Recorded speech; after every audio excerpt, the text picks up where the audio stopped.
Hello, welcome to my channel. I hope you will enjoy my new video.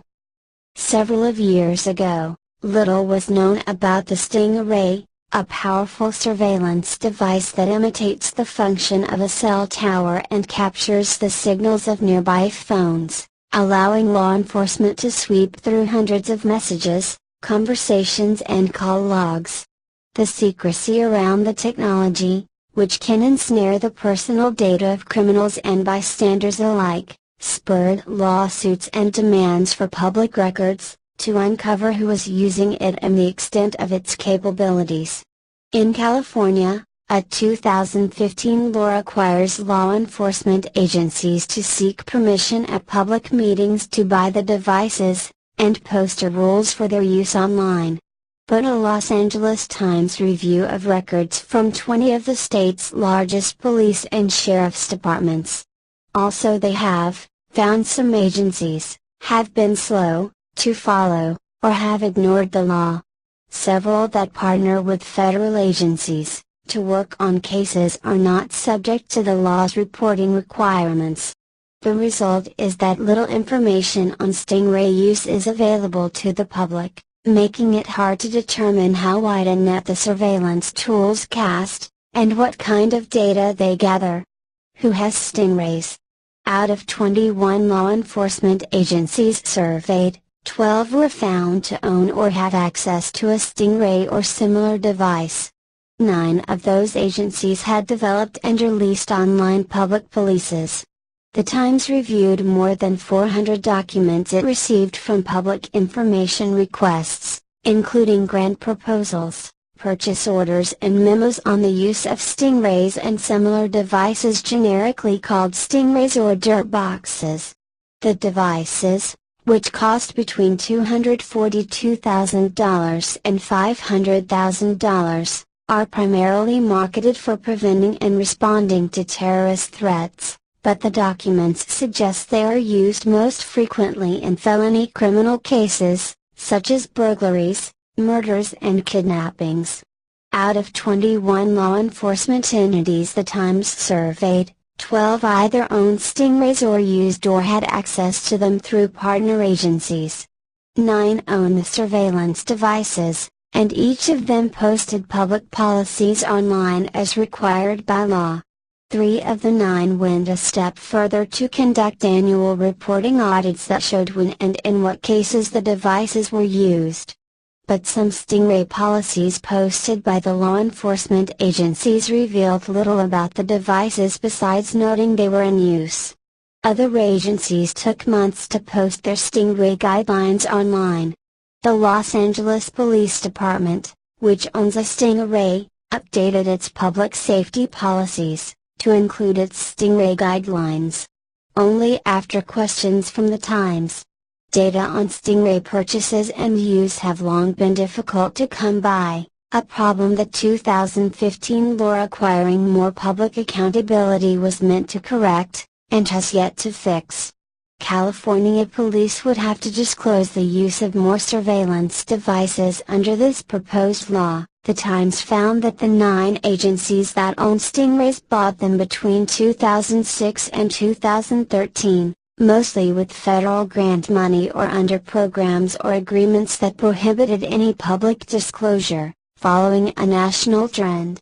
Local tax dollars weren't used on the purchases, and city and county officials didn't ask about them in a public forum. Just 2 of the 21 law enforcement agencies polled by the Times have ever publicly discussed buying new devices before city or county officials: Santa Clara, which did not buy a device, and Alameda counties.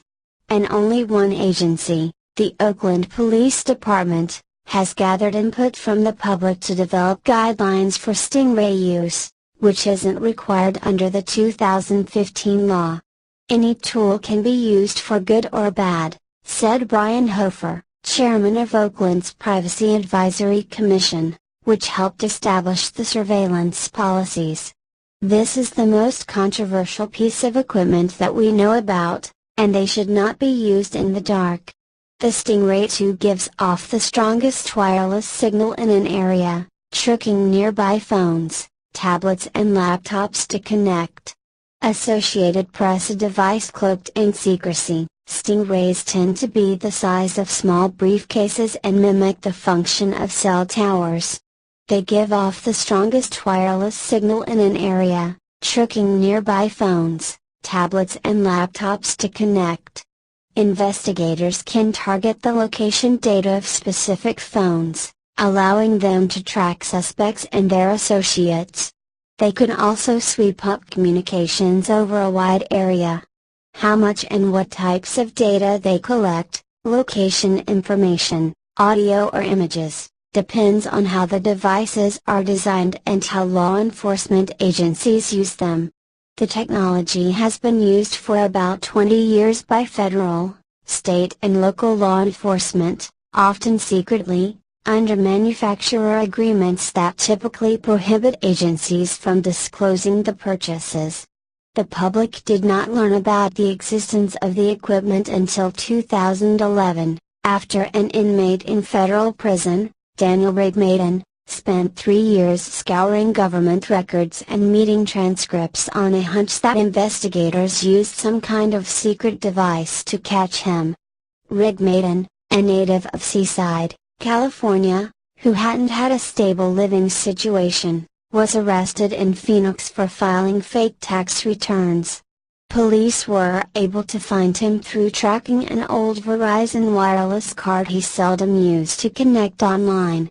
It wasn't just that, investigators were able to get historical call data from Verizon, said Linda Lai, an attorney for the American Civil Liberties Union, which filed an amicus brief in support of his case.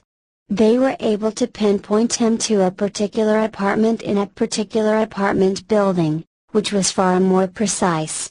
State bill requiring California police to disclose surveillance equipment clears its first hurdle. In 2015, California lawmakers passed the sweeping Electronic Communications Privacy Act, which prohibited any investigative body in the state from forcing businesses to turn over digital communications without a warrant.